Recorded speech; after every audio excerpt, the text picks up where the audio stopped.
Hi everyone, I'm Tara Mont, and you're listening to the Trust and Thrive with Tara Mont podcast. I created this podcast along with my blog and brand to hopefully inspire others to live their most authentic life. I truly believe that we all have the power to live a life we love, and to do so, it's so important to be in tune with ourselves and be open to growing and evolving. I believe that once we can trust ourselves and our vision, that's when we can thrive. So with this podcast, I plan to discuss all things to do with self-reflection, personal growth, mindsets, and self-belief, all aspects that affect us in our everyday life. If you feel connected to my message and want to listen more often, I will be sharing one podcast a week, so make sure to subscribe and stay tuned.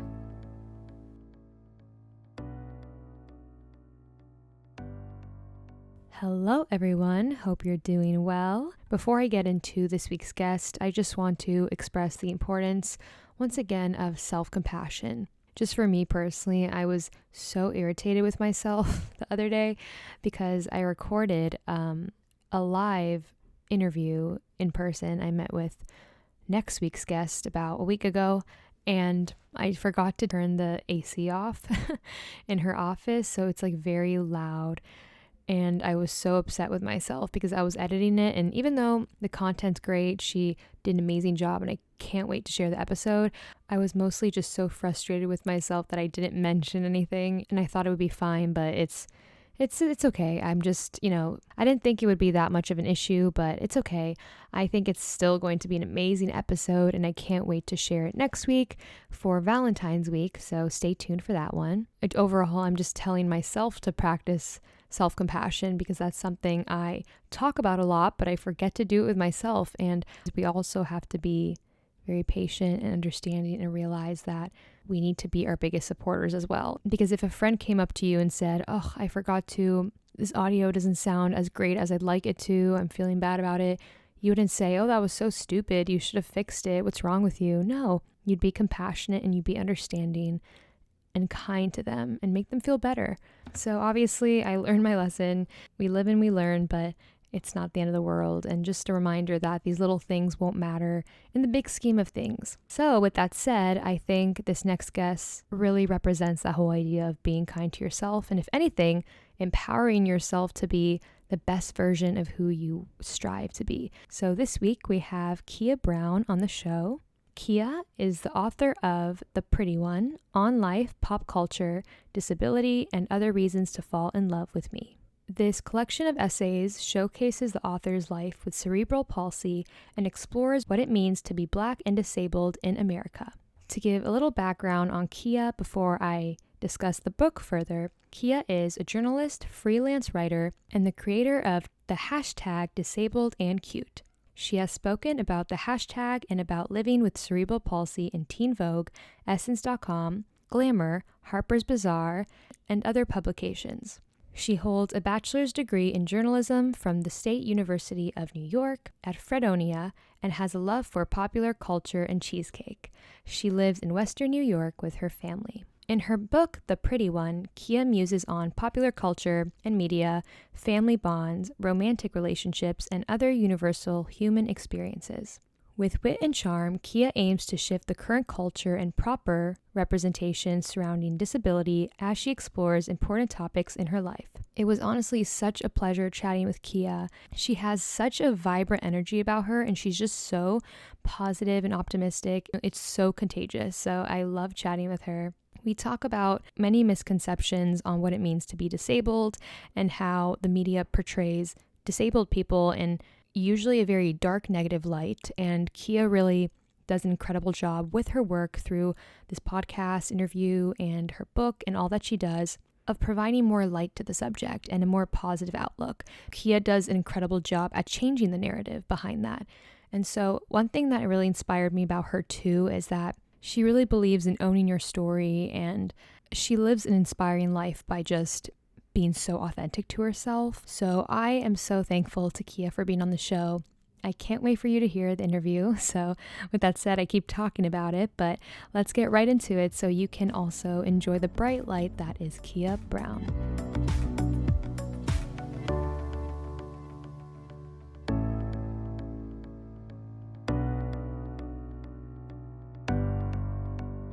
Hi, Keah. Thank you so much for being on the show. I really appreciate it. Thank you for having me. Of course. So, can you start off telling us a little about yourself and the inspiration behind your book, The Pretty One? Well, I like to call myself a storyteller, which is kind of cheesy, I know, but I like to tell stories across genres. And so I'm a journalist and a essayist and a short story writer and a poet.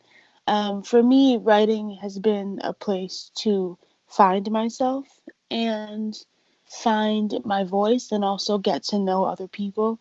I'm a naturally nosy person, so I like to figure out why people are who they are and what how that impacts how they live their lives and do their own work. And so the work that I do is very much identity based, and whether that's me talking about myself and my own identities or talking to other people about theirs and how it shapes them, I really try to focus on crafting things that lead with joy.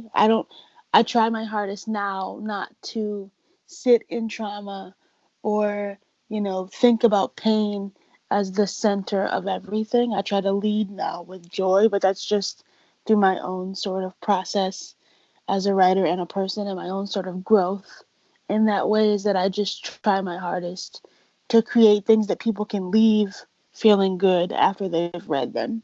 I love that. And so, for someone who doesn't know about your story, can you just give us a little background of what inspired you to write the book and kind of how you maybe felt growing up and if you felt different and what it was like for you? I am a 28-year-old black woman with cerebral palsy, and so I grew up as a early, like in my early childhood, knowing that I was just as loved as my twin sister Leah and my brother and the rest of my family. My mom was very keen on making sure that we didn't, feel any sort of differences in a negative way. Whatever they got, I got bikes, scooters, all of that. And so I grew up really okay and happy. And then it wasn't until I was in like middle school that that sort of shifted for me. But I find that in talking about disability, my stance changes the more that I talk about it, and not in a negative way, just in a me trying to realize that there's nothing wrong with being disabled and coming to that conclusion. It really did take me a while, and so I grew up very sure of myself in my early years, and then sort of when puberty hit, I was more insecure and more, angry at the world and God for making me disabled. But I think that now I'm older and I'm like, that's not how that works. And there's nothing wrong with being disabled. And so for me, I really did grow up not being sure of who I was or who I could be. And now as an adult, figuring that out and realizing that I can't go back and tell that person, like, it's all going to be okay. But it really is all going to be okay. And I really do hope that people, whether you're disabled or not, or you know somebody who is, I want people to know that disability isn't a bad thing and it shouldn't be treated as that. I think we all have to adapt to the world, but when you're disabled, there's an extra step or steps to adaptation. And it really did take me a while to come to terms with that. And so when I was growing up, I never really thought about adaptation as a thing that was necessary or a thing that I had to do. It just was like, this is me living my life. But the older I get, the more I see the importance of discussing what it means to adapt to a world that's not designed for you. Mm-hmm. And when would you say is one of the first moments that you realized this was something you were going through and maybe other people didn't experience it or a lot of people you didn't know felt that way too? What was one of those moments that you felt maybe different? I was 12. Again, that was such a major year, apparently. And I think that's a kid was making fun of me in the cafeteria. And that's when I knew that I was different and that I knew that it could be considered a bad thing to be different. And so I really internalized that sort of moment for years. And I allowed it to propel me to, you know, have negative self talk and have, no sense of love or joy for myself anymore. And I think that it makes me sad when I think about it because it's so it's such a tough time at that age already, and to internalize something like that and then just carry it with you well into your teenage years and your early 20s. For me, that was that moment that really shifted the way that I saw myself. And I wish that I could go back and be like, girl, who cares what this one person thinks? That's not the view of the world, but that's kind of how I saw it. It was like my friends and family loved me so much, and instead of taking that as a clue for me to, see my own worth, I was like, well, this one person said this bad thing once or did this bad thing once. And so now that's what I have to carry with me. I have to prepare for that world to come at me. And I wish that I would have taken the time to actually see how kind and caring and loving the right people were to me, not despite disability, but in tandem with it. And like you said, everyone is already trying to find their own identity, like at any age, but especially like middle school, high school. It's a very hard time. So do you feel like overall that really impacted you in like discovering who you are and identifying your own identity? Absolutely. I think it was very instrumental in me trying to navigate the world, especially at that age and through high school and what have you. I really, for some reason, I really clung to that as a sort of marker or an indicator of who I am to other people. I I was like, oh well, I have to prepare myself for when the world, everybody starts seeing me that way and everybody starts making fun of me and hurting my feelings. And I would literally turn that into, okay, well, we have to insult ourselves, like, so that we can prepare for that. Because if we say it to ourselves first, it's not gonna hurt when somebody else does. But as you know, I'm sure that's not how any of it actually works. And yeah, I really allowed that moment to take up more space in my brain than I think it ever should have. What are maybe some inappropriate like ways you've been approached? Are there certain things that people have said or ways they've looked at you, approached you that you think like, okay, if someone's listening to this and they've done that, like maybe don't behave that way? Oh yeah, there's a few. For starters, I think you shouldn't walk up to people and ask them why they walk the way they do, or um, why they use a mobility aid, or just assume that disabled people are always here to answer your questions.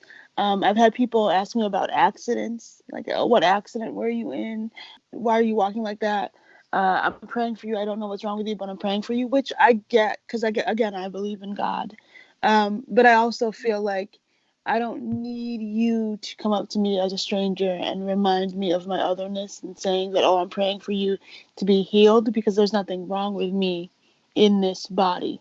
And so I think people, even if they're well intentioned, can do things that negatively impact another person. Like, just don't offer unsolicited advice. I get that a lot too, especially online. I find people offer me cures, quote unquote, for my CP, like essential oils and experimental surgeries. And I'm like, that's not how CP works. Like, that's just not. It's weird how often I get those messages of people being like, oh, I'm just here to help you. Something called on me to tell you to try this oil and you'll wake up, quote unquote, brand new and quote unquote normal. It's so weird. And I do find that a lot of people, if you ask a disabled person if they need help and they say no, then like leave them alone. Don't like try to pressure them into accepting your help because disabled people aren't your good deeds for the day. Like, I think sometimes people think that they're doing something that's really great, but if a person doesn't need help, then you shouldn't feel that pressure to pressure them into accepting your help so that you can feel good about something for that Mm-hmm. day. So just those things. I mean, just be careful with how you approach people. And like, it's okay to ask questions, but you should also be aware that not everybody's going to give you an answer. I agree. I think it's overstepping a boundary for anyone, a disabled person, able-bodied person. It doesn't make a difference. And for you, you're not going to go DM someone who's able-bodied and say, oh, I really think you should do this to fix this part of your life. It's, that's definitely overstepping a boundary. And I appreciate you being honest about that. And with the word disability too, I think there's so many misconceptions because, on TV, in the media growing up, we see, to be honest, like a white man in a wheelchair. Can you talk about some of the misconceptions you've noticed about the word disability? Yeah, I mean, people do have this very narrow idea of who it is that's disabled. Like you said, in popular culture and in mainstream media, we often only see disabled people as white, cis, straight men who are wheelchair users. And I think those stories are valuable, but I also think there are so many other untapped stories, and there's so many other people who deserve that representation that isn't negative and isn't so built on, oh my gosh, we hate ourselves. Like, how could we want to live like this, sort of thing. And I think that's the dominating narrative in terms of pop culture and disability. And I think that with that in mind, it shapes the way that we see the world, and it shapes the way that we interact with each other and how we see disabled people. And for me, I find that a lot of people like euphemisms for disability, but I prefer the word disabled. I don't like handicapable or special needs or differently abled, because I think that they, sort of sugarcoat the reality of disability. And I think that for me, a lot of the work that I do is trying to destigmatize the word disabled and disability, because I think people have these very narrow ideas, and I want to help change that. I think a lot of people think that disability automatically means mobility aids like wheelchairs or canes or walkers or what have you. And those absolutely are a part of disability, but there are those of us who don't use mobility aids full time and don't use mobility aids at all, or use them sometimes. And I think where it is now, there's a lot of work to be done in terms of the way that we talk about disability in everyday life, but also definitely the way that we talk about disability in popular culture, because there are so many people being left out of the conversation for this desire to portray disability as something that's bad or automatically means that we would wish to die, sort of thing. Mm-hmm. And I completely agree. I think the more we avoid certain words, we think it's negative. So we try to avoid it when it's not. And I think facing it and realizing, there's nothing wrong with being disabled and you can be thriving and living a life in the same way. So just to like embrace that, I think is so important. A big part of this podcast and show in general is having these conversations and trying to understand how you're feeling and let you share your story for someone who may be going through the same thing. And so, in general, I know we talked about representation, but do you think the media has a lot more work to do when it comes to representation? And do you think that's a reason you felt inspired to share your story so that you can be that voice for someone else? Absolutely. I really just got tired of what we were seeing, in movies like Me Before You and Million Dollar Baby. Like, I love Hilary Swank, but I also think that those narratives do more harm than they do good, because they perpetuate these ideas of negativity and sadness and only pain around disability. And I think disability is a very complex it's a very complex thing, but I do think that we don't talk enough about joy with regard to it and what it means to feel joy and to live in joy and to have laughter and life and love and still be disabled. And so for me, there is a lot of work to be done in terms of representation, just because we're only seeing one singular narrative, and that narrative is doing us a disservice in that way, because we're not seeing people like me, uh, tell their stories and talk about, the lows of it, but also the highs and the weird in between. And for me, being a writer and a creative and a storyteller myself, I wanted to tell that story simply because I was so tired of seeing the same thing and so tired of this singular narrative being pushed. And I was like, well, my life isn't like that. And I wanted to show the world that what my life was like, but also hopefully teach them something along the way. And I hope that I did that. But it's interesting that you mentioned me being my own representation, because I never thought about it while I was writing the book. It's only since the book being published that people have said to me, like, I never saw anybody like this when I was reading, books when I was younger. This is my first time reading a book by a disabled person, about that disabled person's life and not a caretaker or what have you. And that's wild to me in the best way, because I never thought that that was possible. I just knew that I was tired of seeing a narrative, and so I had to do something about it because nobody was going to do it for me. That's incredible. And For anyone to share their story, like that thought can be so terrifying. And so for you, how did you gain up that courage to put yourself out there and to share your story? I think it was out of necessity. I mean, I'm a freelance writer, so I've been writing for years, essays, articles, again, poems, short stories. And so I've been doing it for a while, but for me, it was out of a place of necessity because I was so tired of not feeling like I was worthy, and I was so tired of trying to work through my own thoughts by myself. I think I just was very eager to have stories out there where people could read them and I could get it off my chest and maybe they could relate. Hopefully they could relate. And it was really, yeah, a means of survival for me. That's how it started. And then I realized how much that I loved it, and how much it really meant to me to continue to tell stories. So I've been doing it ever since. And then with the book, it sort of melded well together because I was already doing that. And so I was already building my own audience. And so the book sort of came naturally after that because that was the next natural step. And I've always wanted to write a book since I was 8 years old. And to have this one out into the world is like a dream come true. Wow. And were you able to connect with a lot of other people? Do you feel like from putting yourself out there, you found a different community that maybe you would have never discovered if you had never put your story out there?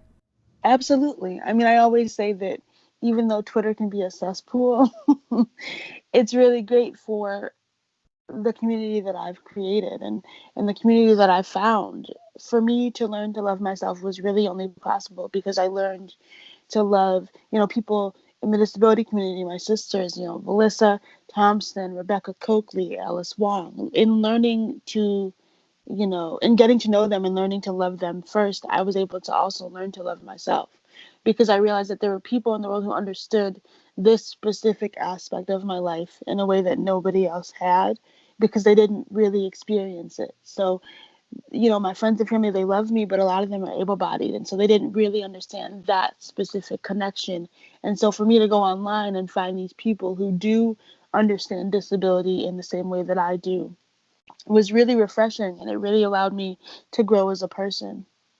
And like you said, I think it's so valuable that you wrote your own story because I'm sure other people, like caretakers, can write a story about the situation they've been in and what they witnessed, but it will never be the same as to how you're feeling, what it was like for you, and everything in like your mind. So I think that's amazing that you were able to do that. And so do you think your self-esteem changed after sharing your story? Do you think you had a better sense of self, or was it terrifying for you? I mean, it was all of those things actually. When I first started, a lot of my work, and I can say this now because I'm better. A lot of my work was very much like a diary entry. I didn't really connect it to the world at large, and that was just because I was working through my own sort of internalized ableism, which just means this sort of complicated anger toward disability, or this sort of, you know, trying to figure out what it means and why I was so, negative toward it in my early work and why I was just uncomfortable in my body. And then as I began to write more at publications that I really admired and to think through my own thoughts and connect it to a bigger audience who may not even, be disabled. That's when the writing started getting better, but that's also when I started feeling better about myself. I mean, my career had sort of taken off in 2016. I was publishing in places that I've always dreamed of publishing in: Teen Vogue, Harper's Bazaar. And so for me, it really took doing well professionally for me to say, well, if these things are going well and your career is going well, there's got to be something valuable about the person writing them, writing these pieces that are doing well. And so that really, they say not to put your worth in the work, but I had to in order to get to a place where I could put the worth out of the work and into me.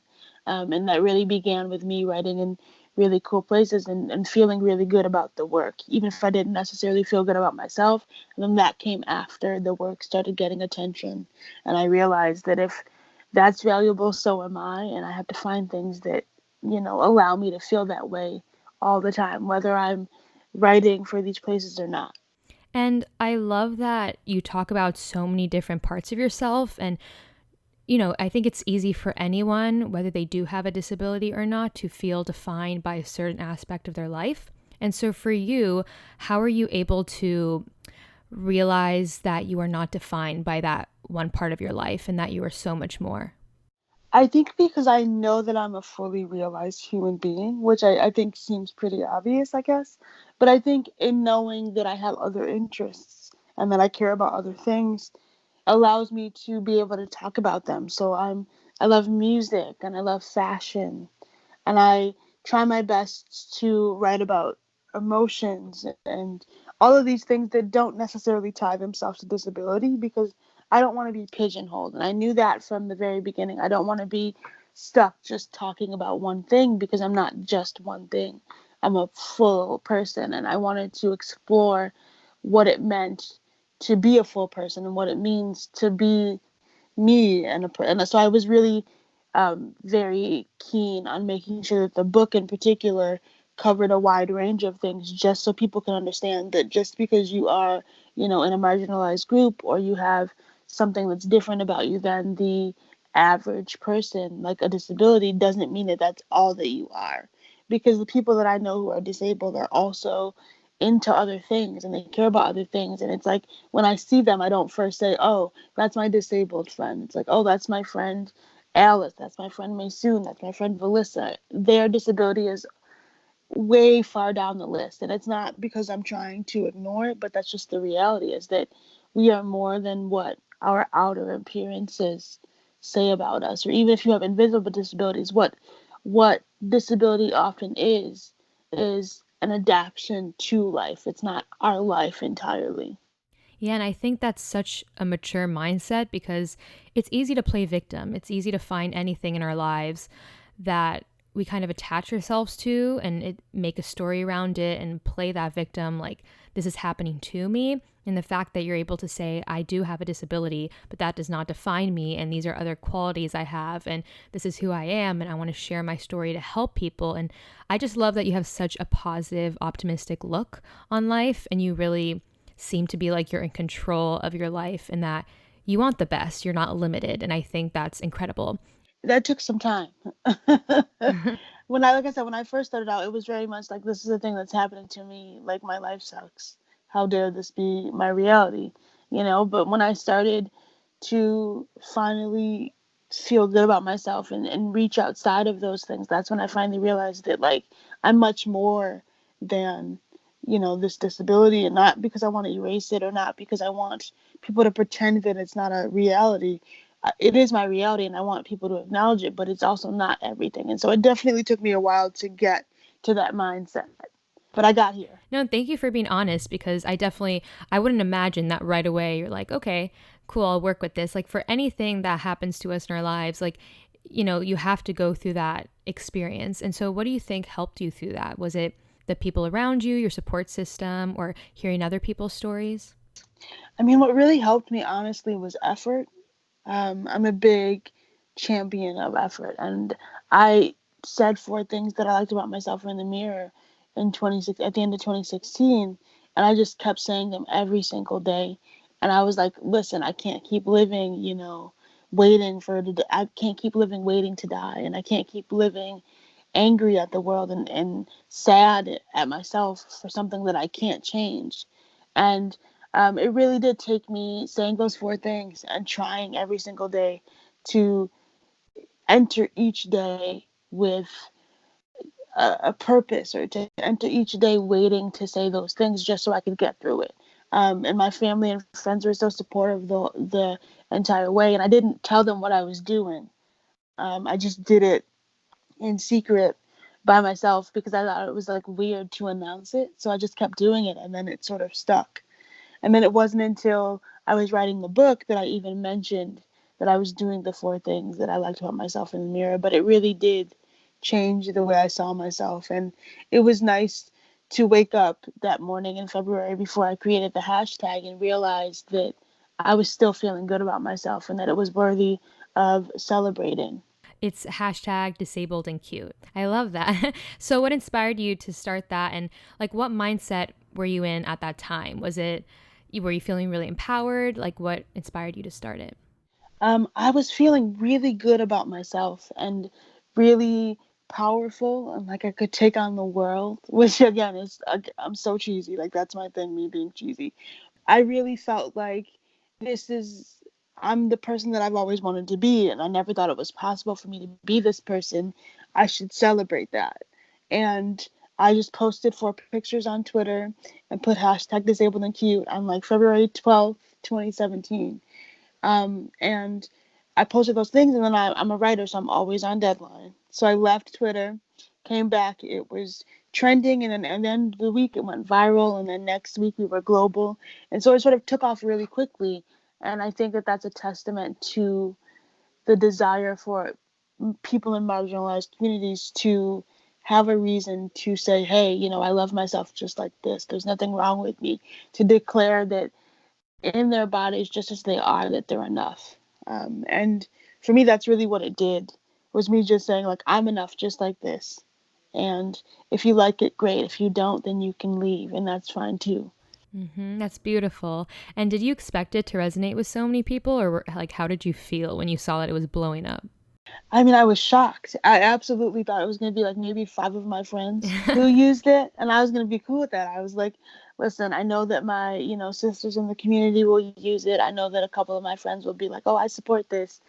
People like use it. But when it took off, I was really surprised because I never thought that anything that that I created could have gone viral.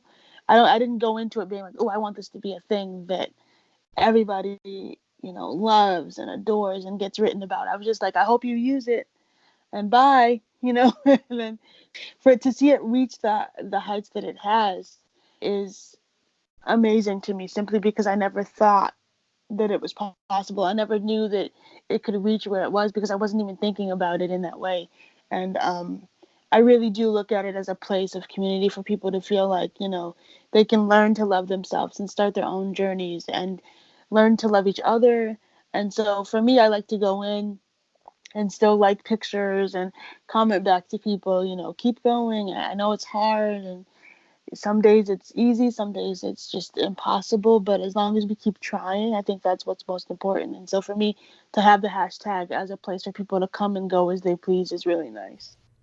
And that's the power, the beauty of social media, is that you are able to affect someone from across the globe and to communicate that with them. So I love that. And when it comes to social media, do you think that's been more of a positive outlet for you, or do you think that's something that's been hard? Because the thing too is like people can comment behind a screen and you don't know who they are, and they can just, be trolls. And so when you experience that and you see that, how do you tell yourself, to not take this personally? Or if you are taking it personally, how do you get through that? It's tough because you're right. It's when it's a pile on, I think when it's a lot of people at once, it's very hard to remember that, these people don't uh, know me, and they don't care to know me. And so for me, the more visibility that I receive, the more trolls come out and they say negative things. But I'm in a place now where I don't let what some stranger on the internet thinks of me impact how I see myself. And that took a lot of work of me just pulling on the support of my friends in particular, and sort of stepping away and listening to my favorite music or doing something that I love. And then I realized that, like, in those moments, I'm just like, this doesn't matter. So a person on the internet doesn't like me or my hashtag or my book. So what, I like me and my hashtag and my book, and that has to weigh supreme than anything else. Like, that's what's most important. What a stranger on the internet with like 10 followers calling me a name, who they just want attention. And if you catch me on the right day, I'll give you it, but you're not going to enjoy the attention that you get. But I try really hard to just remember who I am and remember that there are people in the world, my friends and family, but also people in the community who really care to see me succeed. I don't need to be stuck on what somebody who sees me as negative or sees something that I've done negatively. That can't be the thing that drives me forward, because they don't matter as much as the people who do matter. And those people who do matter care very deeply for me, and I'm very lucky for that. So that's how I try to, talk myself out of it, is just being like, this person doesn't know you, they have no idea who you are, and they just, a lot of times, are jealous, honestly. And that's what I have to remind myself. Exactly. And the more you put yourself out there, the more hate you're going to get for anyone. It's just the truth. It shows that you are taking a stance on something. If you take a stance on something, there are going to be people who don't understand, or it's weird to them, or they're not used to a certain topic, and that shows that you're doing the right job. So you're also probably helping so many people who can relate. So I'm glad you realize that it doesn't matter. And it's something that I've experienced too, taking like little comments personally. You can get 100 nice comments, and if one person hates what you're doing, it can hurt for a minute, and then you realize it doesn't matter. They don't know you, and that you can't please everyone. So I'm glad you mentioned that. Yeah, I mean, you can't be everything for everybody, and you just have to be you for yourself.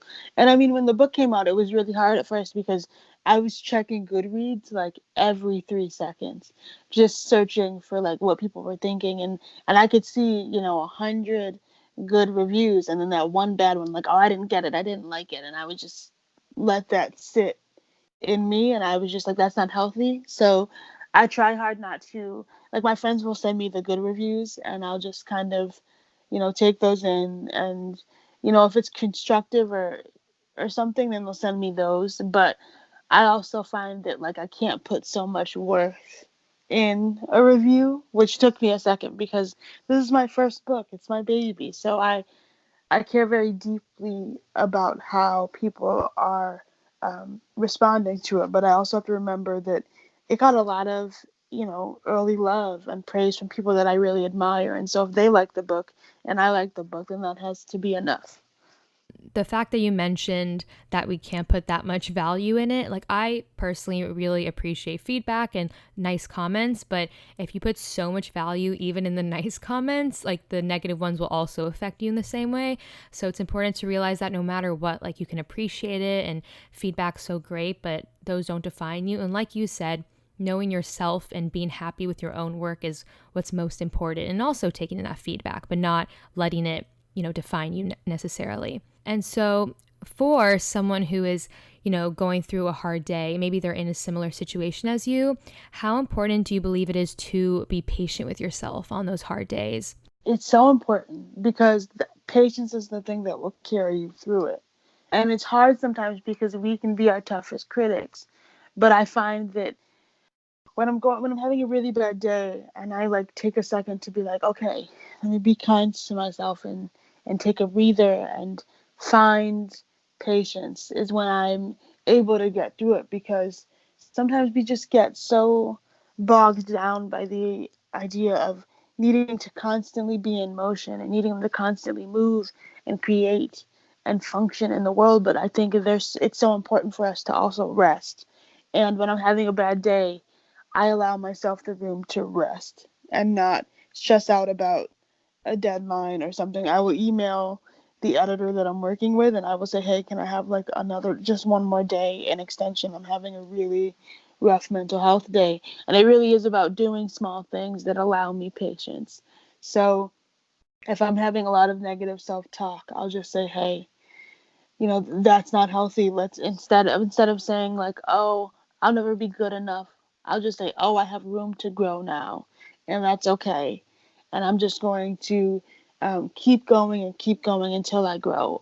So I try to change out my negative self-talk with something immediately positive. Like, oh, I'm not good enough. Like, oh, your friends and your family love you. Like, something like that. And so for me, a part of that is through patience, because you have to have the patience to allow yourself to feel what you need to feel, but you have to also have the ability to not ruminate in those negative feelings, because they're just going to fester and keep growing, and you don't want to live your life trying to constantly manage your own bad thoughts. And I mean, I did that for years, so I know how hard it actually is. But if you can find even the smallest fraction of something that'll give you patience, then that's what you can use to be a better person, and to be a better person to yourself, more importantly, because you can be so much to other people, and their light and their you can be their confidant, but you also have to be your own and have to take care of yourself. Yeah, definitely in embracing those hard days and those emotions is important, but also, like you said, not letting it control you. And so I know you talked about positive self talk and, maybe saying those nice affirmations to yourself, but what are some other ways that maybe you practice self love? Um, it's for me, practicing self love is taking breaks. I used to think that I had to, write through everything, just hit a certain word count and do a certain thing on this specific day just to feel like I was functioning well in the world. But I find that another way for me to practice self love and self care is to take a break and listen to a song or a podcast or something that makes me feel joyful, so that when I go back to the thing that's causing me trouble, I'm going back into it feeling better than I did when I left it. So yesterday, I was having a really hard time finishing a piece that I'm writing, and I stopped and I listened to Roxanne Gay and Tracy McMillan Cottom's podcast, Here to Slay, just one episode, and then I went back to the piece and I knocked it out. But it was just because I needed a laugh, or I needed something that was going to make me feel good to in order to go back to the thing that was causing me trouble. So I find that for me, a lot of self care and sort of giving myself room to feel is about stopping doing the thing that's giving me trouble and doing something else that I find joy in, and then going back to it. And sometimes all it takes is like a half an hour, and then I'm just like, okay, I feel renewed. I feel like I did the thing that I needed to do in order for me to continue to do this specific thing that was hard beforehand. Yeah, especially as a creative too, I can get that like you feel like you always have to be doing something or you always can be working. And so I definitely get that stress and pressure. But like being compassionate with yourself is so important. And so I want to move past that and talk about in general being empathic and understanding. I want to ask you what you think are some ways, or how important do you think it is for parents or guardians to educate their children and themselves on what it means to be disabled and disabled communities so that, children don't grow up thinking there's something wrong or, to have that empathy for everyone in general? I think it's imperative, because without it, our society as a whole won't grow. I think that we have to get to a place where it's not like, oh, a kid points out that somebody is disabled and their parent immediately shushes them away. You can just say like, yes, that person is. And you just keep going. I think we have to get to a place where we stop viewing disability as something to tuck or hide away. And so it is imperative that people do their homework and they realize that, you know, they have their own internalized ideas of disability and their own internalized ableism, or their own sorts of um, ideas around what it means to be disabled, and what that can mean for them in the future or their children. I think sometimes we see that disability as this sort of world's worst outcome, but it's not, because I'm not somebody's worst case scenario. I'm just a person living her life, and that's a lot of the truth about disabilities, that we're just people living our lives. And so it shouldn't be on us to constantly educate people if we don't want to. It should be on people to be willing to do their own work, but also to reach out and view the work of other people who are willing to teach you about what it means to be disabled and about what it actually is that disability can be, and often what disability should be seen as. So yeah, I think that it's imperative that we extend the conversation around it, because otherwise we're just going to stay stuck in this endless loop of false information and negative discussions about it, and sort of the really terrible policies that come from it. And so I think we have to really be clear in our own willingness to learn and that will help change the way that we see disability as a whole in our mainstream culture in terms of representation, but also in terms of everyday life. Like you said, it's not necessarily anyone's specific responsibility or the disabled community's responsibility to teach other people. We have to take initiative and say, I want to learn about these communities and maybe marginalized communities and put ourselves out there. So I completely agree. So do you think you ever felt like you had to work through certain, I mean, I think everyone has limiting beliefs, but do you especially feel like you had limiting beliefs that maybe people said, like, as a disabled woman, you're going to have to struggle in this way, or this is going to be harder? Did you feel like other people's output on that affected you and you had to work through that? Absolutely. I mean, it took me a really long time to work through that because when you're a kid, but also I think even as an adult, what you see on TV is often your first taste of something in the world. And so when I would be, watching TV, or I would be in some of my classes in school, specifically high school, people would say specific things about like what it means to be X, Y, and Z thing and what that entails. And I think some of it is very important knowledge, but some of it is also steeped in falsehoods. And I had to sort of navigate what was real and what wasn't, because I wanted people to, when I write my work or whenever I'm doing anything creative, I want people to learn some things, but also take the time to examine it for themselves. And that's what I had to do in order to realize that, like, yes, it really is about adaptation. Disability really is about adaptation, and it's about figuring out how to navigate a world that isn't designed with you in mind. But it's also so many other things. And if we can put policies in place that allow these spaces that should be more accessible, with working elevators and working handrails, and if we can have those places have that really mandated so that we have those things, it will be easier for us to navigate, public spaces. But also there's issues about Medicare and Medicaid, and whether or not we have what we need to survive. And I think a lot of it for me is just trying to do what I can with my platform to allow people to think through their own thoughts, but also give them sort of a place to start in terms of their own education. And that's why I love that you're trying to get rid of that stigma behind the word disability and in general. And because I think if anyone were to talk to you right now, they wouldn't, assume that you have a disability because we have so many kind of messed up stereotypes in our head. And so I really admire that you embrace all parts of yourself too, and that you put yourself out there and you say, I have a disability, I'm a writer, I'm beautiful, I love music and this and that. And so overall, this show is about living your most authentic life. And that means something different to everyone. But I want to ask you, what does living your most authentic life mean to you? Oh, I love that question. That's a gorgeous question. I think for me, living my most authentic life just means allowing myself to have a full range of emotion and feel what I need to feel. It means allowing myself to create and stand firm in who I am and not apologize for the space that I take up in the world.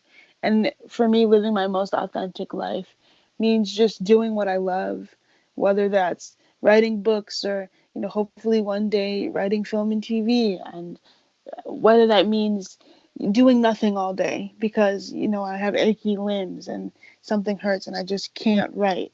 I think it just means giving myself the space to be all that I am and not apologize for it. That's beautiful. I love that. The whole idea of not apologizing for who you are, because there's no reason to. There's no reason to feel shame about anything. And I think a lot of people do with whatever they're going through. And so for you, what do you want people to take away from your story in your book? And if someone were to, read your book or hear your story for the first time, what would you like them to take away? I'd like them to see a woman who has experienced almost all, because I'm only 28, so let me chill out. But I want them to see a woman who has experienced so much of life and still has so much to offer. I want them to leave my work feeling good about themselves and feeling good about where we're headed in the world, and hopefully they can also help make that change possible. But I also want them to leave my work hoping or willing rather to re-examine the way that they see disability and disabled people, and I want them to leave my work ready to join the fight for actual genuine change so that we can have the rights and protections and respect and joy and laughter and love and pain and grief and loss that comes with disability that we deserve. I think once we're in a place where disabled people and people in all marginalized communities, because I'm talking about, Black people, people in the LGBTQ community, and those of us who meet those intersections, when we can all live as our true selves unapologetically and be happy to say, oh, I'm Black and I'm disabled and I'm bi, or I'm, disabled and I'm this and I'm that. When we can be that and be who we are proudly, that's when the real joy starts. That's when the real excitement is, because then we don't have to keep apologizing or tucking away parts of ourselves that make people uncomfortable. And so, yeah, when people leave my work, I want them to say, oh, this girl, first of all, I want them to say, she writes really well and we love her work and we're just going to share it with people. But I also want them to say, she made us think, and that work that she put out into the world is going to allow us to change our own thoughts and our own sort of ideals around who gets to be disabled, who is disabled, what disability means, and also we're going to help the fight for equality and representation and respect and policy. Because I think that those things are the most important for us to grow as a society. Is if you're not thinking about disabled people in your grand scheme of things, then we're never going to grow the way that we deserve to as a society. Mm-hmm. And I truly do believe that, when you live your most authentic life and you're true to yourself, you give other people permission to do the same, and it inspires other people. So thank you so much for just being your most authentic self and for the courage and strength that you have. I'm really grateful for you. So thank you. Thank you. That's so sweet. Thank you so much. Of course, of course. And so finally, I want to ask you what's coming up next for you and your work, and where can listeners give you a follow? Wonderful. Yes. I'm trying to do a bit of everything. I'm talking world domination. Hopefully what's up next for me is more books. I want to do some work in film and TV. I want to act. I would like to act a lot. That's a dream of mine that I never thought possible, but hey, who knows? I never thought a book was possible, and look what happened. So yeah, I want to do film and TV work. I want to, act. I want to write more books. I want to, you know, jump into fashion in some way. I would really like that because I talk about it in the book, but I really love fashion.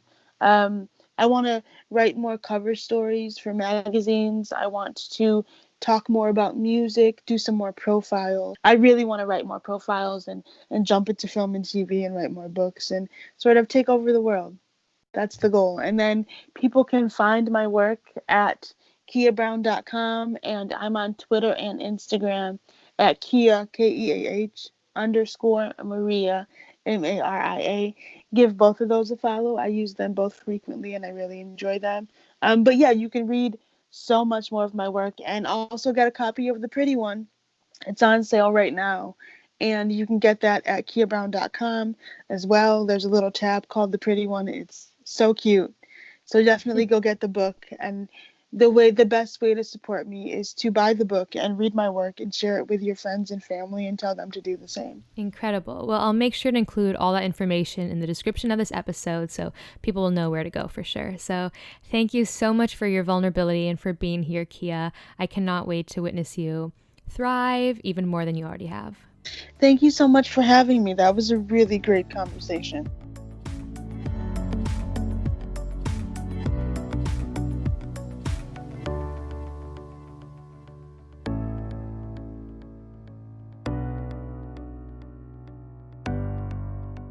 Isn't she amazing? I am so inspired by anyone who shares their story and is so open about what they're going through, what they've been through, who they are, and is just unapologetically themselves. And that is so Keah. She's just so wonderful. Everyone deals with haters, and Keah even says she's dealt with trolls. She's dealt with people who said the wrong thing, who may say something insulting even if they don't mean it, and you just have to take things as they go.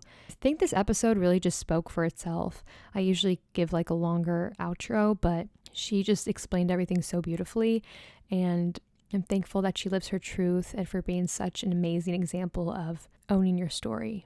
So thank you to Keah. Thank you to you for being here. If you'd like to follow Keah on Instagram, you can at Keah_Maria.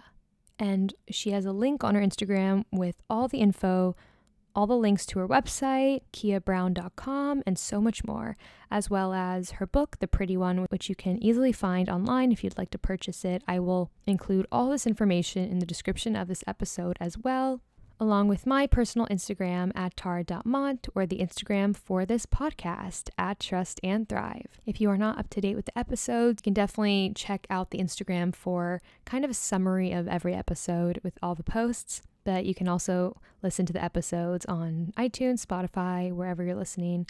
I've just started posting the audio for the episodes on YouTube. So all that will be in the description, as always. I just want to give you more sources to find the podcast, to stay connected, to stay involved in the conversation, and be a part of the community. So thank you for being here. Stay tuned next week for a Valentine's Week themed episode, which will be on relationships, secure attachment, codependency, like different attachment styles, and a lot more on relationships. I don't want to give too much away. That's it for this week's episode. I hope you have a wonderful rest of your week, and I will catch you all next Thrive Thursday.